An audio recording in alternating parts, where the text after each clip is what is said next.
Ladies and gentlemen, the media is now reporting corn shortages at the supermarket.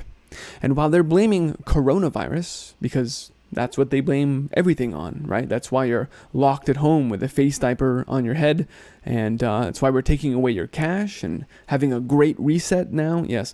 But the reality is, though, that the sun's output is dropping off into a grand solar minimum, and that is responsible for a lot of what's going on, and in fact, it's driving the timetable for these aggressive moves by the technocrats to take over the food supply and everything.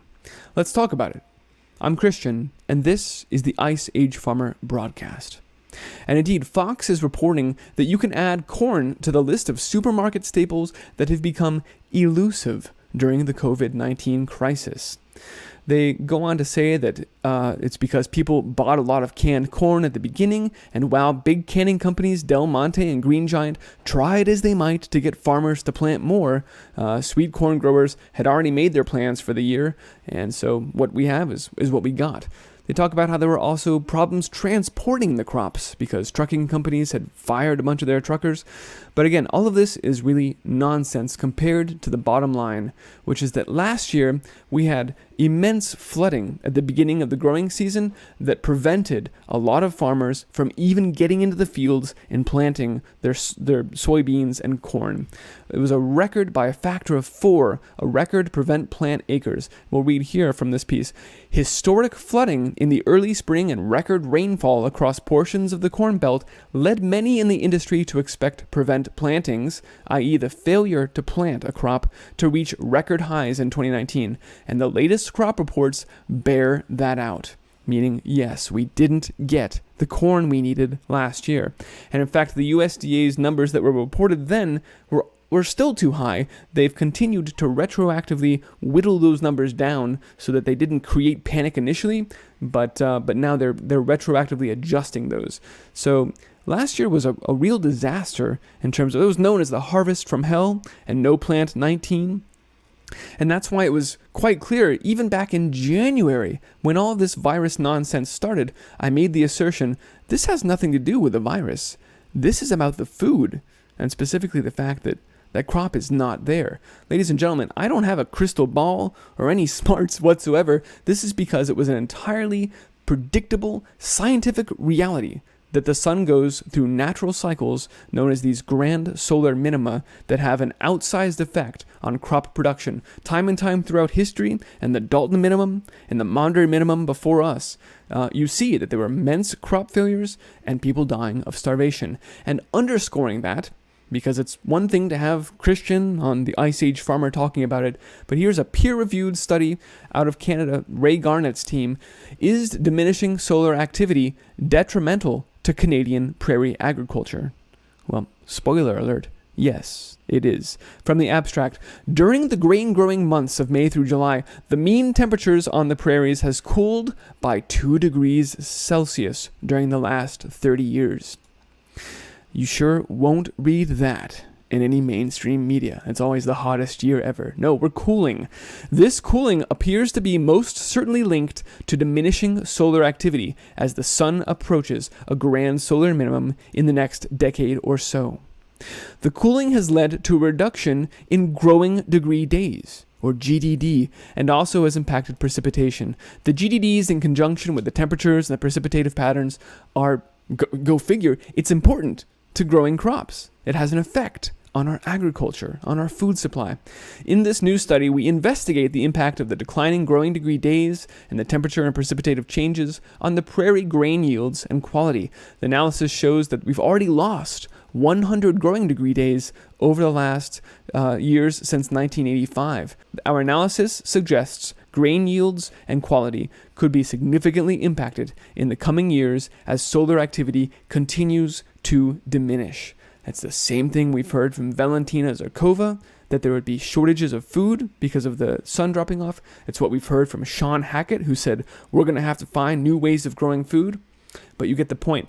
Let's read deeper from this study where they look at the fact that solar cycles have been trending downwards since solar cycle 21, you can see back here, and they go on to even take a look at the Dalton minimum and Maunder minimum, which, quote, were part of a cold period between 1650 to 1850, which was stressful for most of Europe. That's one way to put it, to say the least, with food wars and tens of millions of deaths as a result of extreme cold and a lack of heating and a lack of food as well, if you look back.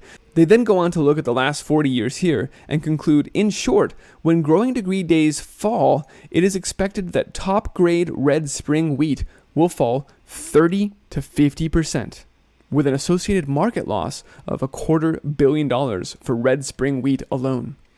Now, ladies and gentlemen, this is the first time we've seen a dollar amount as to the economic damages that the grand solar minimum could incur for crop losses. But more concerningly than the dollars, is because you can print more dollars, is the fact that that food is gone and you can't print more food, not real food at any rate. In their conclusions, they also mentioned that, quote, as the sun approaches a grand solar minimum, there is a risk of the prairies becoming colder and wetter, which is detrimental to grain growth and quality. The study also raises questions about the GDD losses in other high-latitude agricultural areas, Northern Europe, Siberia, and even southern areas of Argentina and Chile, which have also been suffering crop losses, as you know from this channel.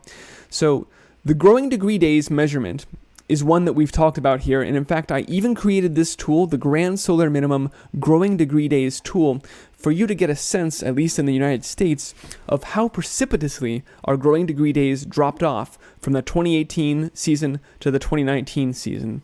I don't have data for 2020. Syngenta locked me out of their system. Go figure, Syngenta is big agriculture.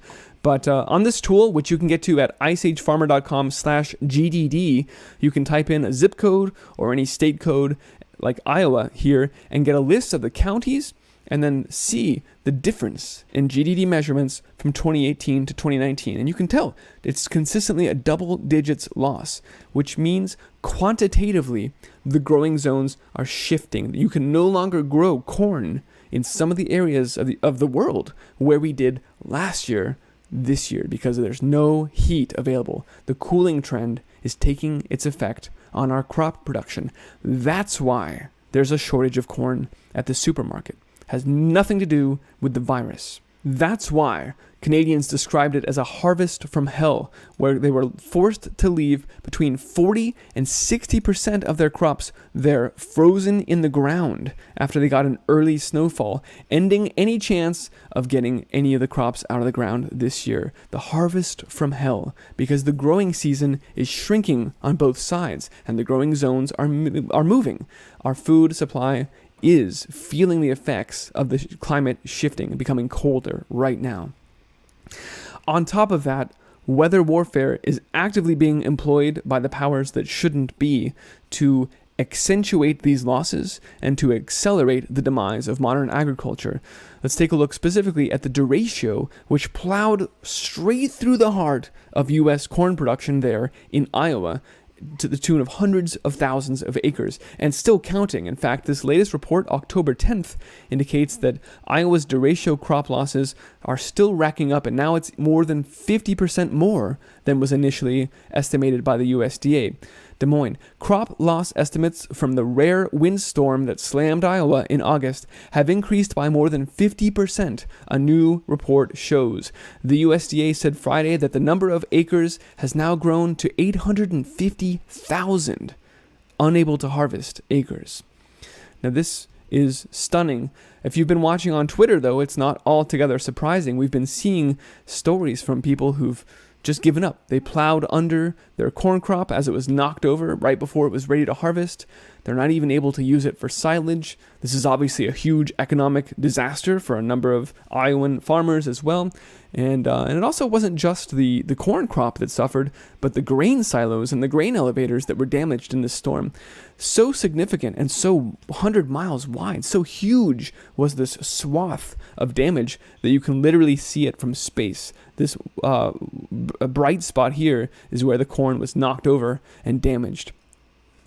And there's an example of the kinds of grain silo damage. All of this were full of corn, and so on-farm storage, which is the only equivalent of modern strategic grain reserves that the U.S. has at this point, was tremendous losses this year.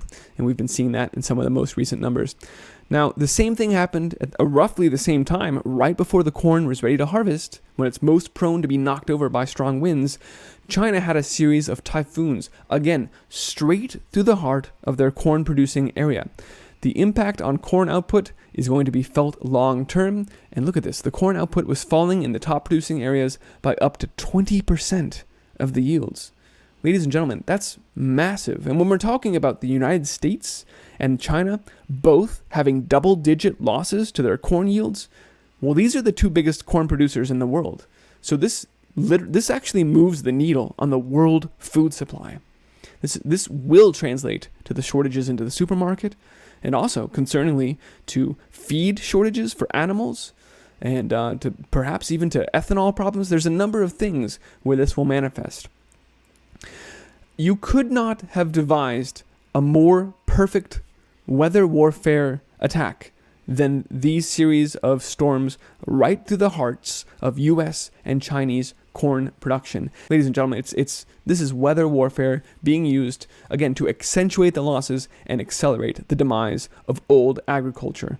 There's also been problems with the corn crop, the corn stores in China molding, and make no mistake, they are actively concerned about their food security in China. This is why President Xi unveiled the Clean Your Plate initiative, which seeks to minimize food waste and penalize people's social credit score if they throw away too much food or order too big of a pizza and show a picture of it on social media.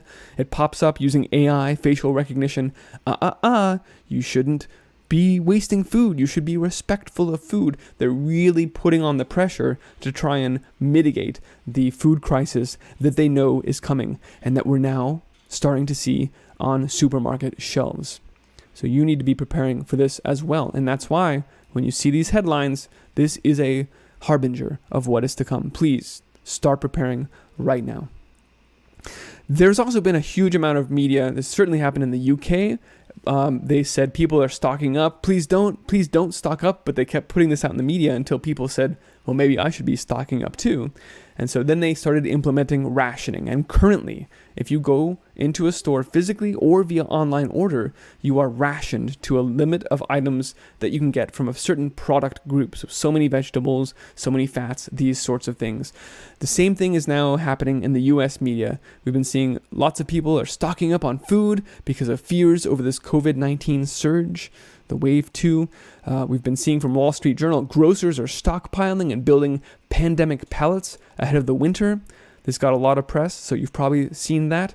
And now we're even hearing from more food banks, this one from a New Jersey food bank, about how they are literally competing with American consumers to try and get what remains of the food supply before the shortages actually begin. So if you go out right now and try and stock up, you are competing with the government to try and buy food because they want to own it all so that they can give it out to people who are on their dole, who they can force to do whatever they want. Again, as we heard on the congressional record, to force compliance to the New World Order agenda and this great reset.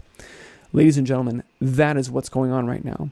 And it's because this is a natural cycle and the sun's output has already stopped dropping off that this explains the very aggressive timetable that the technocrats are operating on. Sometimes even when it seems as if it's working against their best interests to move ahead, and they do so anyway, or as if it's waking a ton of people up because they're just sort of blundering ahead instead of waiting for things to sort themselves out, it's because they've got a deadline here. The food supply is running out, and they need to control the population much more before that happens. That's what's going on right now. And I hope this is insightful and informative enough for you to start growing your own food and preparing for the next wave of lockdowns and control that will necessarily precede the real food shortages ahead. Please spread the word about this. While I don't have a silver bullet to get us out of the situation, I do know that if everybody knew what was going on right now, then a lot of these agendas would stop tomorrow and we could all start growing food. That's what we need to do, is move to a massively distributed food growing system rather than continue to consolidate power into the centralized hands of these powers that should not be. So spread the word, because that is the solution. Thanks for watching. You can find this report and all my reports on iceagefarmer.com. And as YouTube is clamping down even more on censorship right now, I also encourage you to go find this channel on bitchute.com/iceagefarmer so that we can continue to communicate and get notifications even without YouTube in between us. We cannot trust that party at all right now. Ladies and gentlemen, thanks for watching. If you value this broadcast and the information I bring, you can support this work by visiting iceagefarmer.com/support to find a few ways that you can do that. And I very genuinely appreciate your help in supporting the broadcast and getting out the word. For now, let's go build great things and grow abundant amounts of nutritive food. Thanks for watching, folks. Be well.